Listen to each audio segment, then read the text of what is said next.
¿Un duende le entregó los pancakes a Simonton?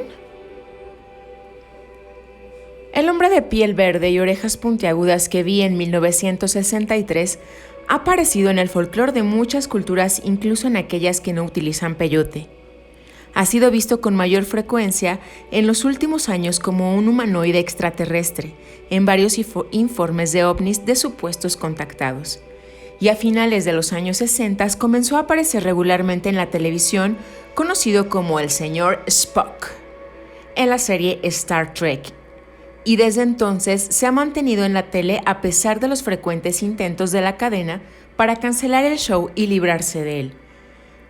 Los fans siempre insisten en que vuelva, y ya en 1977, mientras escribo, está previsto que el señor Spock aparezca en la primera película de Star Trek o en un revival de la serie en TV.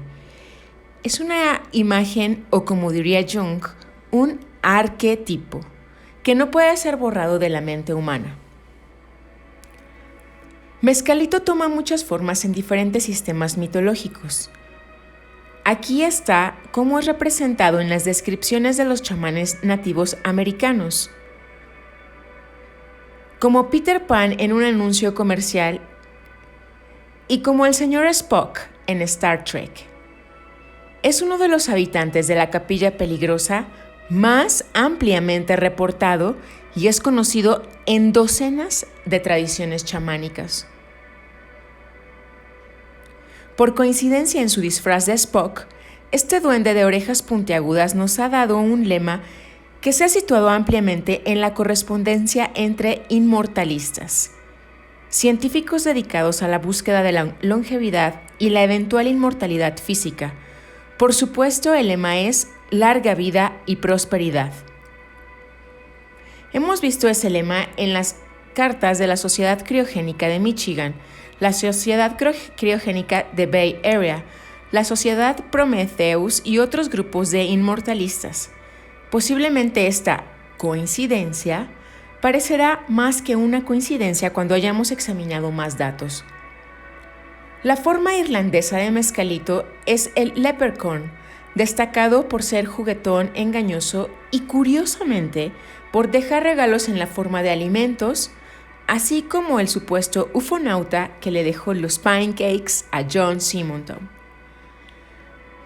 Hay que destacar que así estemos hablando de una experiencia con Mescalito o de una con una silla de la cocina, todas nuestras percepciones han pasado por miridas de procesos neuronales en el cerebro antes de aparecer en nuestra conciencia.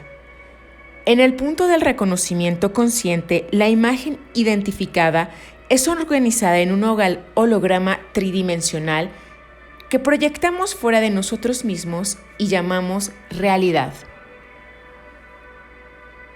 Somos demasiado modestos sobre nuestra propia creatividad si tomamos cualquiera de estas proyecciones literalmente. Vemos que el sol se esconde en el crepúsculo, pero la ciencia nos asegura que nada de eso está sucediendo. En cambio, la Tierra está girando. Percibimos que una naranja es realmente naranja, cuando en realidad es azul, siendo el naranja la luz que rebota en la fruta real. Y donde observemos, imaginamos objetos sólidos, pero la ciencia solo le encuentra una red de energía danzante. El gran y venerable sabio sufí Mullah Nasruddin una vez corrió a través de Bagdad en su burro, galopando tan rápido como el pobre animal podía correr. Todo el mundo estaba entusiasmado y la gente corría a las calles para averiguar por qué el filósofo tenía tanta prisa. «¿Qué es lo que buscas, Mullah?», gritó alguien. «Estoy buscando a mi burro», contestó Nasruddin. Como la mayoría de los chistes sufís, esto parece calculado solo para molestarnos, como una rutina de los hermanos Marx que no llega a ser graciosa. En realidad, Nasruddin era muy proclive, tal vez demasiado, a actuar sus parábolas y simplemente estaba dramatizando el error más común de los buscadores del secreto cósmico. Buscamos el secreto, la piedra filosofal, el elixir de los sabios, la iluminación suprema, Dios, o cualquiera que sea la respuesta final. En todas las direcciones, norte, este, sur y oeste, y todo el tiempo vamos montados sobre ella. El sistema nervioso humano es el instrumento maravilloso a través del cual creamos orden desde el caos, ciencia desde la ignorancia, significado desde el misterio, y a mezcalito o a una silla desde un remolino de energía. Dogen Zenji, un maestro zen del siglo XVIII, solía preguntar a sus alumnos: ¿quién es el maestro que hace verde a la hierba? Una vez más, la respuesta está tan cerca como nuestra corteza visual. Los psicólogos han realizado miles de experimentos que revelan la presencia de el maestro que hace verde a la hierba, que el doctor John Lilly llama el metaprogramador en el sistema nervioso. Dos actores irrumpen en una clase de psicología y uno hace un movimiento de apuñalamiento hacia el otro que cae. Casi todos los alumnos ven un cuchillo en la mano del agresor. Más tarde, resulta que el verdadero instrumento era una banana. Al parecer, el movimiento de apuñalar en sí mismo crea el cuchillo. El sistema nervioso sabe que nadie apuñala a alguien con una banana, igual que todavía sabe, a pesar de 300 años de ciencia, que el sol desciende al atardecer. Una imagen parpadea en una pantalla durante un segundo. Se muestra a un hombre blanco luchando con un hombre negro y el hombre blanco está empuñando una navaja. Una vez más, el sistema nervioso sabe qué es lo que está programado para ver. La mayoría de los estudiantes, incluso aquellos que jurarían hasta ponerse azules que no son racistas, verán la navaja en la mano del hombre negro, nuestro estereotipo nacional. Y todavía vemos naranja a la naranja, incluso cuando sabemos que no lo es. Podemos ver esto al menos de dos maneras. Nuestra incapacidad de ver el mundo más que de una sola forma normalmente se debe a los condicionamientos culturales, según los científicos modernos del comportamiento, o al hecho de que estamos todos dormidos, según los místicos. Una imagen parpadea en una pantalla durante un segundo. Se muestra a un hombre blanco luchando con un hombre negro y el blanco está empuñando una navaja. Una vez más, el sistema nervioso sabe qué es lo que está programado para ver. La mayoría de los estudiantes, incluso aquellos que jurarían hasta ponerse azules, de que no son racistas, verán la navaja en la mano del hombre negro, nuestro estereotipo nacional. Sin dudas todos nos damos cuenta de que otras personas con frecuencia son proclives a lo que Freud llama proyección. Ven lo que esperan ver. Que nuestra propia experiencia de la realidad igualmente podría ser creada por uno mismo. Que como Nietzsche dijo, todos somos mejores artistas de lo que creemos. Es difícil de creer y aún más difícil de recordar momento a momento, incluso después de que hemos tenido la experiencia suficiente para creerlo. Aprender a recordar el burro invisible que nos lleva, el autoprogramador, es el primer paso para despertar de la conciencia condicionada y mecánica a la conciencia verdadera y objetiva. Existan o no existan las hadas, los elfos y los extraterrestres escondidos detrás de cada arbusto, el despertar revela que el universo está lleno de inteligencia invisible. Es muy difícil para nosotros aprender a ponernos en contacto con esa inteligencia sin vestirla en formas humanoides proyectadas. En etapas tempranas del trabajo sobre la conciencia, el maestro que hace la hierba verde, el metaprogramador, insiste en convertir todo en gestalts humanoides. Eso es porque en ese nivel sigue siendo un humano chauvinista.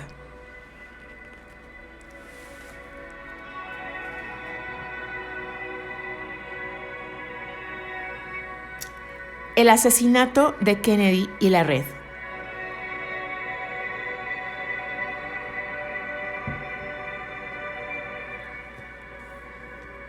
Mientras que yo llevaba a cabo mis investigaciones con peyote en Yellow Springs, Ohio, asuntos más extraños se ponían en marcha en Nueva Orleans, Luisiana. Dos jóvenes que habían servido juntos en el cuerpo de Marines casualmente estaban viviendo en el barrio francés a pocas cuadras de distancia sin reencontrarse. El más famoso de los dos se llamaba Lee Harvey Oswald, y durante el verano de 1963, mientras yo tenía mis primeros encuentros con los duendes, el señor Oswald ordenó un fusil Cárcano a través del correo. Lo que Oswald hizo con ese rifle sigue siendo materia de mucha controversia y rumores conspirativos infinitos.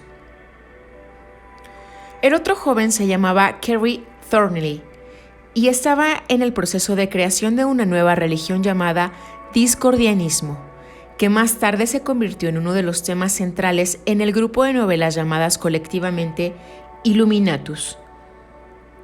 La forma en que todo esto ocurrió es la parte más extraña de nuestra narrativa.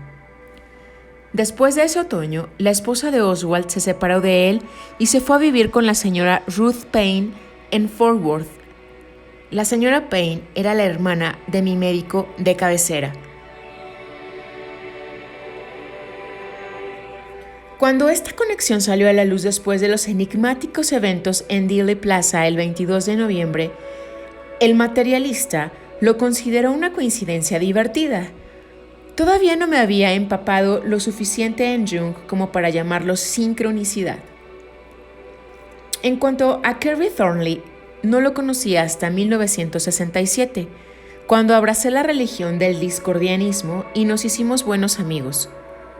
Por entonces algunos aficionados de las conspiraciones afirmaron que Thornley formaba parte del grupo de asesinos de Kennedy y que él era, de hecho, el segundo Oswald. La teoría del segundo Oswald fue sugerida por el profesor Popkin en el libro llamado precisamente The Second Oswald, o el segundo Oswald, pero a eso nos vamos a remitir más adelante. También fue en 1963 que Alan Watts, el payaso y filósofo zen, vino al sur de Ohio para visitar a su hermana en Dayton y pasó por nuestra granja. Viajaba con Hannah, su mujer, y probablemente en aquel momento fue que la oí utilizar el término de la red por primera vez. La red, según Hannah, es un tejido de coincidencias o sincronicidades que conecta todas las cosas en el universo con todas las otras cosas en el universo.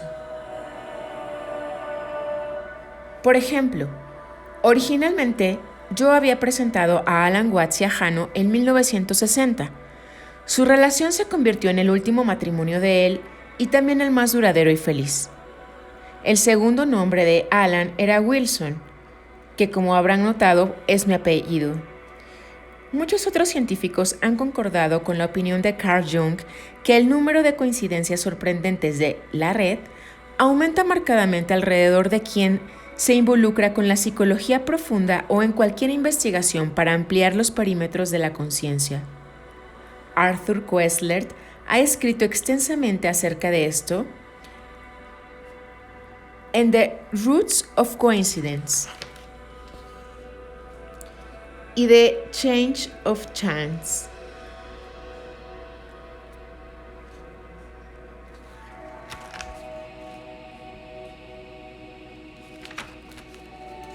El Dr. John Lilly ha sugerido de manera extravagante que la investigación de la conciencia activa a los agentes del Centro de Control de las Coincidencias Cósmicas. Esperemos que esté bromeando. En Nueva Orleans, Oswald y Thornley continuaban cada cual con su vida y en Ohio, el narrador continuaba con la suya. Pero la red nos estaba llevando poco a poco a lo que en Illuminatus hemos llamado Operación Jodementes. Cuando John Fitzgerald Kennedy fue asesinado por Oswald y o personas desconocidas, algo murió en la psique estadounidense, como señaló Jules Pfeiffer, entre otros, Kennedy no era el presidente universalmente amado. Por supuesto, ninguno lo ha sido, ni siquiera Washington, pero era joven, guapo, culto, valiente. Todo el mundo conoce la anécdota del PT-109 y era viril. Hubo una conmoción de terror primitivo desatado en la psique nacional por las balas de Dealey Plaza. Camelot cayó. El rey divino había sido sacrificado. Súbitamente nos vimos atrapados en medio de la representación de un ritual antropológico arquetípico estilo Freud-Fraser. La psique nacional giró vertiginosamente hacia la capilla peligrosa. La primera teoría conspirativa surgió, si no me falla la memoria, en el National Guardian, un periódico de izquierdas, unas pocas semanas después del asesinato. El escéptico lo leyó con interés y no me convenció. Cuando finalmente salió el informe Warren, el escéptico también lo estudió con atención. Tampoco me convenció. De hecho, a menudo me asombraba que tanta gente tuviera tantas opiniones fuertes sobre el tema. Empecé a comprender por qué los sufís siempre están atacando las opiniones. Todo el mundo hoy en día piensa que debe tener una opinión, sobre todo, sepa algo al respecto o no. Por desgracia, pocas personas conocen la diferencia entre una opinión y una prueba. Peor aún, la mayoría no tiene conocimiento en absoluto sobre la diferencia de grado entre una prueba meramente legal, una prueba lógica o verbal, una prueba de las ciencias blandas como la psicología y una prueba de las ciencias duras físico-matemáticas. Están tan llenos de opiniones, pero tienen poca capacidad para distinguir el grado relativo de las pruebas que respaldan todas esas opiniones diferentes. Decimos, ver es creer.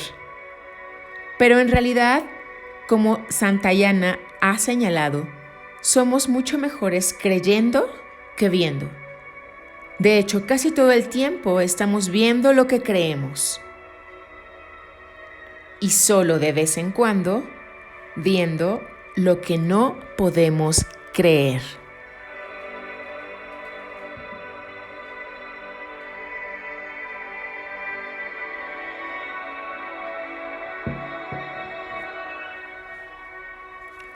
Una visita a Millbrook. El siguiente eslabón en la red fue una reunión con el Dr. Timothy Leary, el hombre que o bien le lavó el cerebro a toda una generación con las drogas alteradoras de la mente, esa es la opinión de sus enemigos, o bien descubrió cómo liberar la mente de la humanidad de sus limitaciones condicionadas culturalmente. Esa es la opinión de sus amigos. Conocí a Larry a través de Ralph Ginzburg, quien en 1964 me ofreció trabajo como editor asociado en la revista Fact. Aunque estaba enamorado de nuestra pequeña granja en Ohio y mis hijos protestaron amargamente contra volver a Nueva York, Ralph me ofreció un incentivo tentador de $8,000 por año. Y entre la granja y el trabajo en la ciudad, yo nunca hacía más de $4,500. Compré algunas ropas citadinas, regalé mis últimos botones de peyote y volví a la colmena urbana. El chamán redomesticado en persona, por así decirlo. Yo quería entrevistar al controvertido Dr. Leary para Fact, pero Ralph, con esa extraña clarividencia que marcó su carrera, dijo que el entusiasmo por las drogas psicodélicas había finalizado en 1964, que ya nadie estaba interesado en el tema y que pronto se olvidarían de Timothy Leary. Aún así, yo quería conocer al Dr. Leary. Finalmente conseguí una asignación freelance para Paul Krasner de The Realist y realicé el viaje, que pronto sería repetido por innumerables psicólogos, clérigos, estrellas de rock, gurús orientales y jóvenes buscadores de maravillas, hasta el río Hudson, al ashram de Millbrook. Aún era temprano para lo que Charles Lack llamaría la locura de los años 60. Aunque ya era un archihereje despiadado de Harvard por realizar investigación original y por mal uso de la primera enmienda, Timothy Leary no estaba todavía en su viaje oriental. Aquel verano estudiaba el libro tibetano de los muertos, pero por otra parte todavía tenía peso en la psicología clínica científica. Durante el día que pasó junto al reportero, en ningún momento el Dr. Tim Leary dijo: «Cuando yo solía ser psicólogo», como ocasionalmente diría más tarde en los frenéticos 60s. Se han escrito tantos relatos sobre el ashram de Millbrook que no entraremos en todos los increíbles detalles. En el techo del edificio principal había un joven negro tocando hermosas composiciones propias de jazz con la trompeta, mientras avanzábamos en el auto, y los famosos collages psicodélicos colgaban prácticamente en las paredes de todas las habitaciones. Pero en general era muy similar a cualquier lugar de reunión para seminarios doctos. Si Gordon G. Liddy estaba escondido en los arbustos, espiando a través de sus prismáticos buscando orgías sexuales y otros crímenes atroces, debe haberse aburrido mucho ese día en particular. Durante ese primer encuentro, Tim me pareció un típico académico de mediana edad, aunque más atlético que la mayoría. Mencionamos esto porque parecía mucho más joven en años posteriores, cuando examinemos la teoría metaprogramación más tarde y las investigaciones de Paul Segal sobre la relación de los aminoácidos con las sustancias psicodélicas y el envejecimiento. Encontraremos algunas evidencias de que la imagen juvenil del Dr. Leary tal vez tenga una explicación bioquímica. Además de ser un hombre de mediana edad, joven y atlético, Tim era singularmente libre de las compulsiones espaciotemporales del estadounidense medio. A veces mientras te habla se acerca tanto como un mexicano, y esto es apto para mirarte directamente sin apartar la vista, algo habitual en los americanos. Si esto te pone nervioso, él retrocede y te permite relajarte, pero básicamente está más cómodo con la relación íntima y, por supuesto, la famosa sonrisa de Leary ya era parte de él. Los mejores resultados llegan cuando coges con alguien que realmente amas durante el viaje de ácido, dijo ese día. Es entonces cuando el sistema nervioso está más abierto, más incondicionado y listo para recibir una impronta completamente nueva. Tim estaba encantado de que el reportero entendiera bastante de psicología como para traducir términos como juego de suma cero, refuerzo, transacción, etc. Y le complacía especialmente que, a diferencia de cualquier otro entrevistador que hubiera conocido, este reportero estaba familiarizado con su libro Interpersonal Diagnosis of Personality, o Diagnosis Interpersonal de la Personalidad, y quería preguntarle sobre cómo se correlacionan las transformaciones espaciotemporales del viaje psicodélico con sus definiciones espaciotemporales de los tipos de personalidad en ese trabajo. El LSD te lleva fuera del ego espaciotemporal normal, dijo él concisamente. Yo siempre paso a través de un proceso en el cual el juego del espacio llega a su fin, el juego del tiempo llega a su fin y entonces el juego de Timothy Leary llega a su fin. Esa es la cumbre y en ese momento una nueva impronta neurológica puede ser dispuesta porque todas las viejas improntas se suspenden por un rato. El reportero le preguntó sobre la impresión que había descubierto con el peyote y otros habían encontrado en el LSD, de que uno está realmente fuera del cuerpo en ese momento crucial. Hasta que pueda diseñar un experimento para demostrar que uno está realmente afuera, no lo sé, dijo Timothy. Es algo meramente subjetivo en ese momento. En efecto, la impresión más persistente del reportero durante todo el día fue que Timothy Leary era un hombre que hubiera odiado, detestado y despreciado a quien cometiese el pecado epistemológico de especular más allá de los datos. Cada pregunta fue contestada con un resumen de resultados experimentales o con la promesa de que esperaba encontrar una manera de comprobarlo experimentalmente a medida que el trabajo evolucionaba. Larry hizo énfasis, como lo hacía con todos los reporteros, en que la experiencia psicodélica de la droga es un producto sinérgico de 3 factores no adictivos. 1. La dosis de la sustancia química utilizada. 2. La actitud, las expectativas del sujeto, los juegos de estado emocional, la personalidad, el perfil, etc. Y 3. El escenario, los hechos reales en el espacio-tiempo. Este reportero lo entendió perfectamente y lo citó con precisión muchas veces. Nos hemos preguntado por qué otros reporteros lo comprendían tan mal y lo citaban de manera tan escandalosa. La teoría sinérgica de dosificación, actitud y escenario puede ser la contribución más notoria del Dr. Leary a la ciencia de la psicofarmacología. Hablaremos más adelante sus contribuciones a otras ciencias. Pero los periodistas en general lo entendieron de igual manera que alguien que escribiera que Einstein descubrió que energía es igual a una cosa u otra. Ese día hablamos principalmente sobre la teoría del juego. Timothy en efecto estaba jugando al béisbol en el césped de Millbrook cuando llegamos, y por tanto el béisbol dominó nuestra conversación en el nivel metafórico.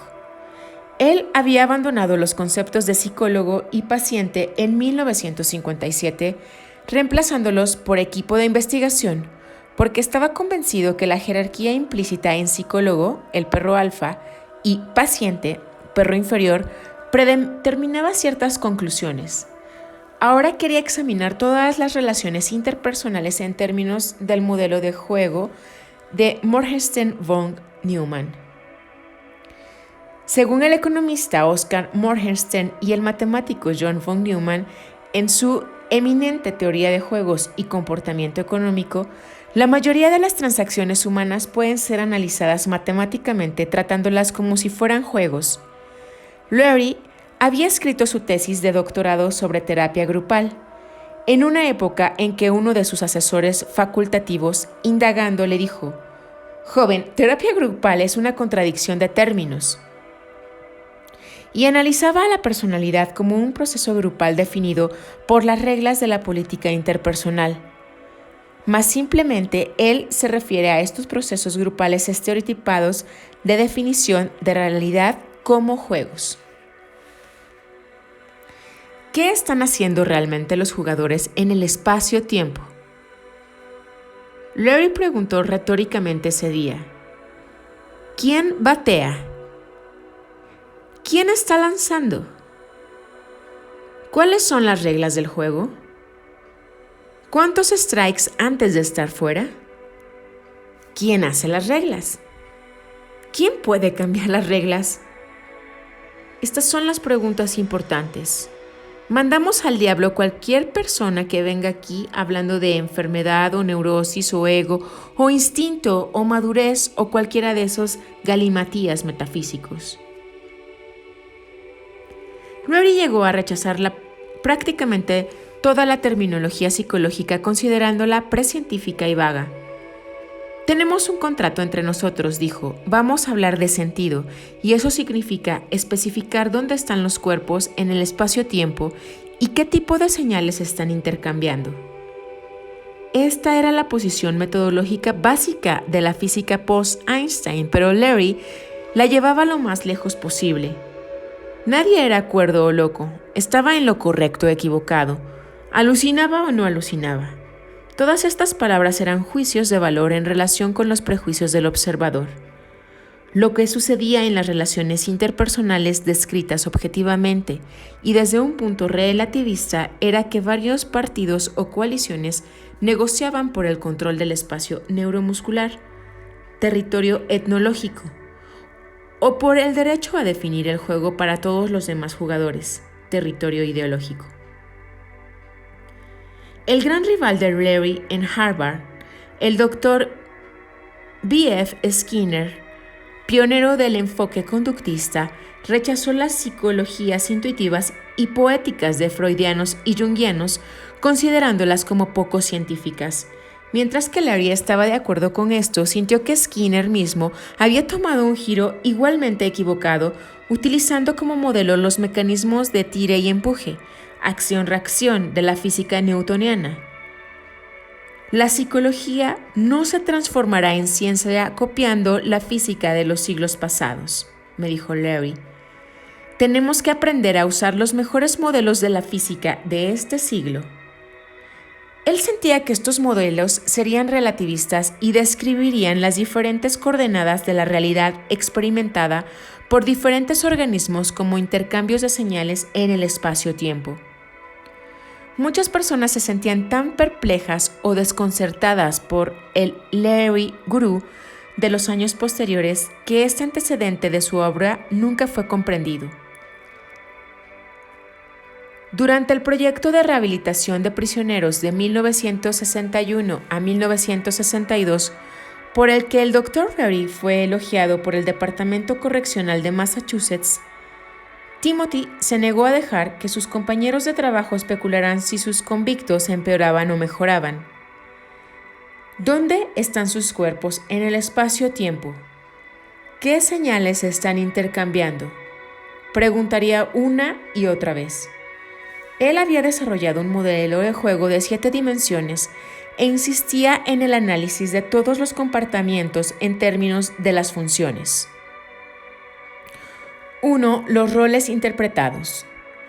2. Las reglas tácitamente aceptadas por todos los jugadores. 3. Las estrategias para ganar o para ganar perdiendo de manera masoquista. 4. Los objetivos del juego. 5. El propósito. El lenguaje del juego. Y la cosmovisión semántica implícita. 6. Las posiciones espaciotemporales características. Y 7. Los movimientos característicos en el espacio-tiempo. Si uno no puede describir esas 7 dimensiones del comportamiento de un grupo, no puede entender su juego, dijo Larry al reportero. La mayoría de las llamadas neurosis pueden ser analizadas de mejor manera como alguien programado para jugar fútbol vagando en un campo de béisbol. Si piensa que el fútbol es el único juego en el universo, los otros jugadores le parecerán perversos o locos. Si ellos piensan que es el béisbol el único juego, él les parecerá un loco. El libro tibetano de los muertos, añadió Larry, era el manual para un tipo de juego de alteración de la conciencia. Era útil para las sesiones de reprogramación con LSD porque el LSD suspende las improntas de los juegos neurológicos habituales y nos permite nuevas improntas, nuevos juegos. Roubesek, un psiquiatra checoslovaco, propuso en 1957 que el LSD suspende los reflejos condicionados. Larry fue el primero en sugerir que el LSD actúa por debajo del nivel de condicionamiento, cambiando directamente las improntas básicas, es decir, los límites neurogenéticos que usualmente no son modificados por el condicionamiento o el contracondicionamiento. ¿Usted realmente está hablando sobre utilizar estos fármacos para cambiar la personalidad entera?, dijo el reportero en un momento dado. El ego, la mente, las emociones y todo lo demás. Sí, dijo Tim, esa es la cuestión. El LSD junto a la actitud y el escenario apropiado pueden cambiar cualquier cosa que consideremos nuestro yo. Por lo tanto, es el agente de lavado de cerebro más potente del mundo. De eso tratan mis 2 mandamientos. Los 2 mandamientos para la era neurológica de Larry, publicados en varios de sus libros y artículos de los años 60, son: 1. No alterarás la conciencia de tu prójimo sin su consentimiento. 2. No impedirás a tu prójimo alterar su propia conciencia.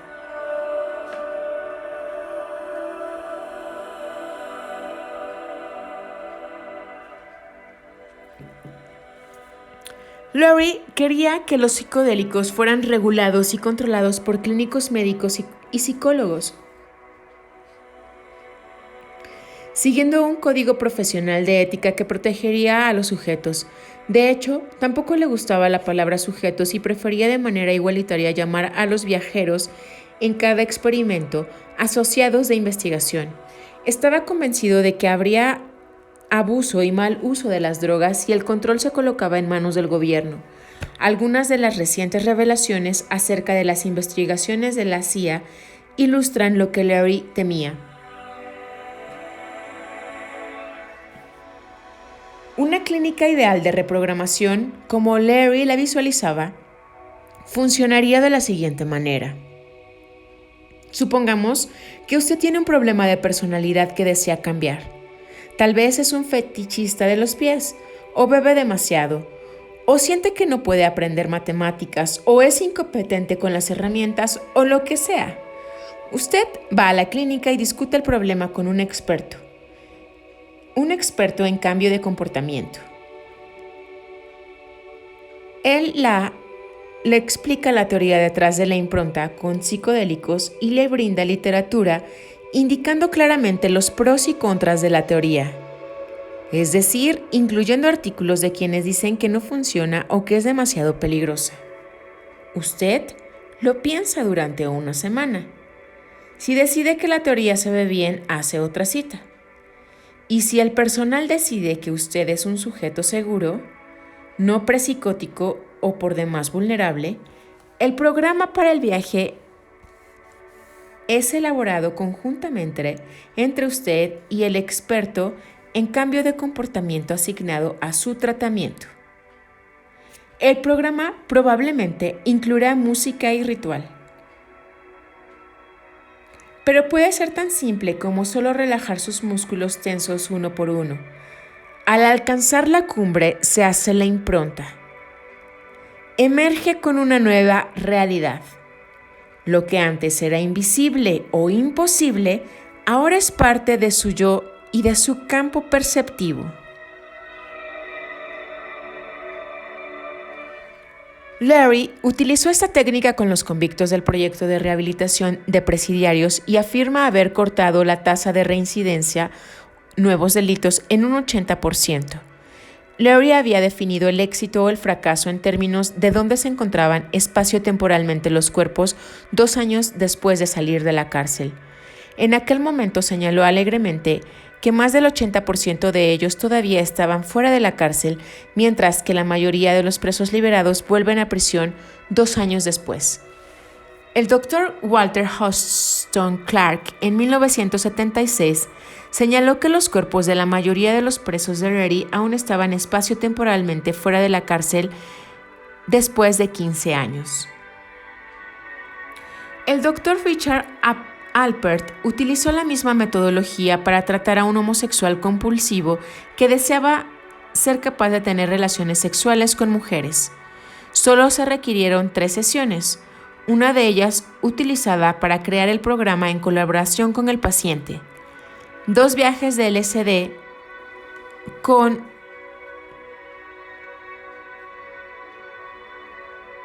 pornografía y una terapeuta de sexo femenino improntando la nueva realidad. El hombre se volvió mayormente heterosexual. Ningún modificador del comportamiento que trabaje sin LSD ha reportado tamaña transformación en menos de varios meses de condicionamiento.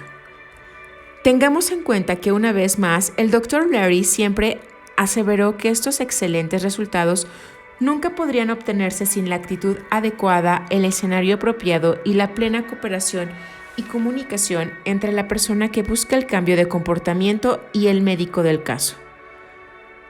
Dentro de estos parámetros y guiado por sus 2 mandamientos, afirmó que podrían obtenerse resultados altamente beneficiosos. Advirtió especialmente que ignorar estos parámetros era una especie de violación mental que podría ser severamente traumática para el sujeto, siendo experimentada como algo coercitivo y aterrador. La regla más importante, dijo vigorosamente el reportero, es que el viajero decida ¿Qué cambio de comportamiento desea? Nadie tiene derecho a decidir por él. Ese día de 1964 encontré que esta variante einsteiniana y anarquista de la modificación del comportamiento de Skinner, más parecida al condicionamiento de 1984, era a la vez emocionante y esperanzadora. Decidí que el Dr. Leary definitivamente merecía atención. Aquel era un hombre, me dije a mí mismo, que realizará un trabajo importante en los próximos 10 años. Para nada intuí que el Dr. Leary en realidad pasaría 4 de esos años luchando para mantenerse fuera de la cárcel y los otros 6 luchando para salir de la cárcel.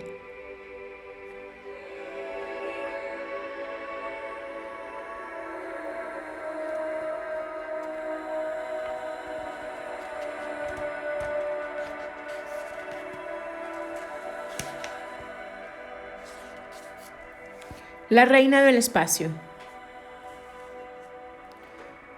Unas semanas después de mi reunión con el Dr. Leary en Millbrook, mi familia tuvo nuestra primera experiencia ovni.